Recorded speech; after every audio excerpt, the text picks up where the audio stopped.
मुअज़्ज़ज़ हाज़िरीन, अस्सलामु अलैकुम व रहमतुल्लाहि व बरकातुहू।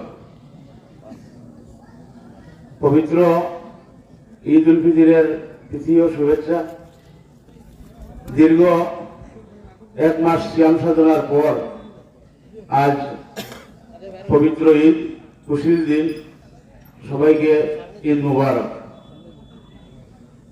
আমাদের সাম্প্রতিককালে সবচেয়ে যে আলোচিত যে বিষয়টা, সে বিষয়টি হচ্ছে যে ওয়াকফ সম্পত্তি নিয়ে সমস্ত ভারতবর্ষে মুসলিম পার্সোনাল ল বোর্ড বিভিন্নভাবে এই বিলের বিরোধিতা করে আসছে।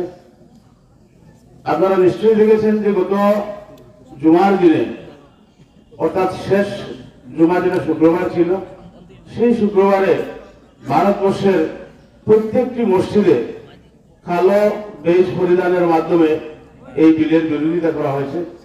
ওয়াকফ সম্পত্তি সম্বন্ধে আমাদের অনেকের জ্ঞান ধারণা খুবই কম।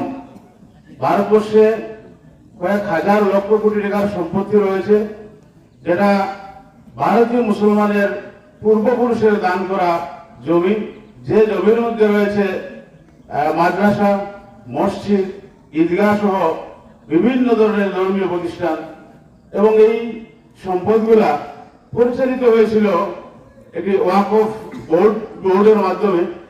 বর্তমান সরকার সেই বিলে একটি সংশোধনী এনেছেন যে সেই যে বোর্ড হবে, সেই বোর্ডে যেহেতু এটা মুসলিমদের সম্পত্তি ছিল, সেই হিসাবে মুসলমানদের নিয়েই সেই কমিটিটা গঠিত হয়েছিল। ইদানিংকালে সরকার বলেছেন যে না, সেখানে নন মুসলিমরাও থাকবেন এবং ডিএম যিনি থাকবেন, জেলার ডেপুটি কমিশনার যিনি থাকবেন, তিনি সেটা দেখাশোনা করবেন। তিনি যেটা ভালো মনে করেন যে সেই সম্পত্তি কোন কাজে ব্যবহৃত হবে।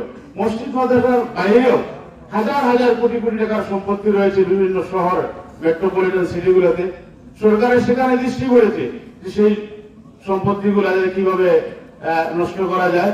তো আমরা আজকের দিনে, এই পবিত্র ঈদের দিনে, টঙ্গীবাড়ি ঈদগাহর পক্ষ থেকে এই বিলের তীব্র আমরা বিরোধিতা করছি, এবং যতক্ষণ পর্যন্ত এই সংশোধনী বিল কেন্দ্রীয় সরকার প্রত্যাহার না করেন, ততক্ষণ পর্যন্ত সমগ্র ভারতবর্ষের মুসলিম সমাজ এই বিলের বিরোধিতা করবেন। আপনারা সবাই এই বিলের বিরোধিতা, যখনই কোনো প্রয়োজন আসবে, ডাক আসবে, আপনারা সাড়া দিবেন। এই কথাগুলো বলে